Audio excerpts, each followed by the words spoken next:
warning signs of roundworm infection in dogs, and health risks when raising dogs in the house. Did you know that every year, an average of 1.4 billion people in the world are diagnosed with roundworm infection in dogs, according to statistics from the Ministry of Health? And the trend of roundworm infection in dogs in urban areas is increasing due to the trend of raising pets.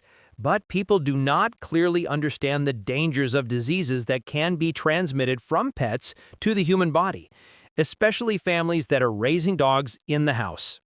In today's video, I will help you recognize the signs that dogs are infected with roundworms and how you can effectively deworm your dog, as well as how you can rest assured to raise dogs without worrying about the dangers of roundworm disease. And now let's get into the content of the video. First, let's learn about the signs of roundworm infection in dogs. The first sign is that the dog often scratches, especially the anus. When the tapeworm develops into an adult form, it tends to crawl out and cause the dog to itch and scratch in the anus area, which is very uncomfortable. Once it can no longer scratch, it will start to show signs of sitting flat on the ground and dragging its butt on the floor to relieve the itch. This is considered the most common sign. The second sign is that it often has diarrhea, or the stool is sometimes solid and sometimes loose, and the stool often has blood. In some cases, the stool is black and has a fishy smell. If your dog has too many worms, you can detect tapeworm segments or worms in its stool. The third sign is that the belly is big, but the body is thin. Worms absorb all the nutrients from the dog's food, so our dog is weak even though it eats a lot, but it still cannot grow, or it grows slowly.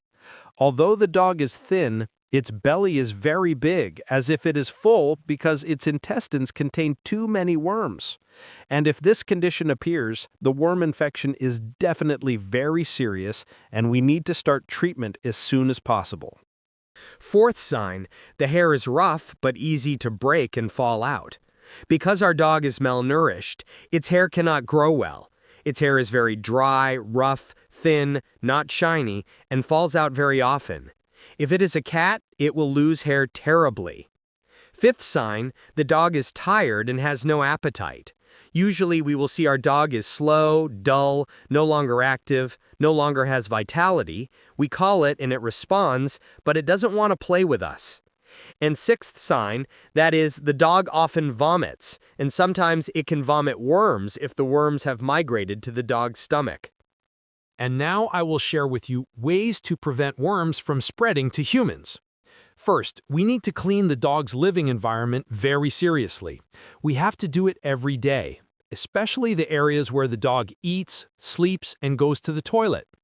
When the dog finishes going to the toilet, you need to clean it immediately and disinfect it to prevent the development of worms. If you are raising a dog indoors, you need to train your dog to go to the toilet in the right place. When you raise a dog indoors, you need to bathe the dog regularly, at least once a week, to minimize the possibility of the dog's tapeworm sticking to the pet's fur and becoming a source of infection. The second principle that you need to do is to regularly deworm your pets and your family. This is the most important thing. It plays a key role in controlling the risk of infection. You just need to do this well. Then your pet will almost never have to worry about getting dog tapeworms. And the deworming schedule, as well as how to deworm effectively, I will share in detail at the end of the video. The third principle we need to do is to pay attention to the diet. You should feed your dog cooked food, not raw food or undercooked food, especially animal organs. Those uncooked foods can be a source of infection for pets. Some people like to feed their dogs raw food because they want them to be more aggressive or to breed better. So you need to pay close attention when choosing the ingredients to feed your dogs. It is best to buy meat that has been inspected in supermarkets. And the fourth rule is not to let our dogs come into contact with strange cats and dogs, stray cats and dogs, or even neighbors' cats and dogs that we do not know if they are healthy or disease-free. Then we should not let our dogs come into contact with them. And especially when we take our dogs out to the park, they will meet many other dogs, and they often have the habit of sniffing and licking each other. If those dogs are infected with worms, it will infect our dogs. And if we let them play in dirty areas or places with other dogs' feces or places with polluted water sources, if they accidentally lick these things, they can also get infected. And now I will share with you the right way to deworm your dog. Deworming drugs for dogs usually include 2 ingredients to kill both roundworms and tapeworms. Almost all of the drugs will have both worm and tapeworm killing effects, so you just need to choose a brand. Don't worry too much about the ingredients. Some big brands of deworming medicine for dogs are effective, such as Drontal from Germany, or Endegard, or Heartgard from France. Or liquid deworming medicine. You can buy it anywhere. It is very easy to buy. You can buy it at veterinary pharmacies or pet shops or veterinary hospitals. This is very popular. Deworming medicine from big brands, such as German or French brands, has a pill that smells like food, so when you peel it off, the dog will eat it very easily. With liquid deworming medicine, I recommend that we only use it for puppies, about 2-3 months old. If your dog is over 3 months old, you should use deworming medicine in pill form because it will be more effective than liquid. Regarding the deworming schedule for dogs, you need to note that puppies need to be dewormed more often than adult dogs because the puppy's immune system works less effectively and it is very susceptible to worms, while adult dogs have a very good immune system. If by chance a worm egg gets into the digestive tract, it still has a chance to use its white blood cell system and destroy the worm egg. For puppies under 6 months old, we need to deworm once a month. But for dogs over 6 months old, we only need to deworm once every 3 months, and repeat this regularly throughout their lives. You can give deworming medicine at any time of the day.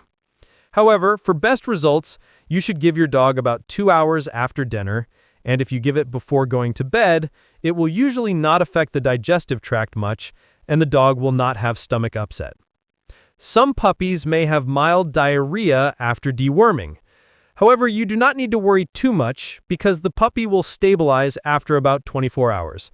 If you see that your puppy has diarrhea, you can use digestive enzymes. I hope that through this video, you will have more knowledge to be able to recognize the signs that your dog is infected with worms, as well as how to deworm your dog properly and most effectively. If you find this information useful, please like and share the video so that more people know. And remember to subscribe to my channel to watch more videos to help you take care of your pet at home like a professional. In the next video, I will give you specific instructions on how to treat it if your dog is infected with worms. And if we are also showing signs of dog tapeworm, what should we do? And to not miss this video, remember to click the bell button in the corner of the screen so you will receive notifications as soon as I release a new video. See you in the next video. Thank you and goodbye to all of you. Thank you for visiting. We'll see you next time. Oh!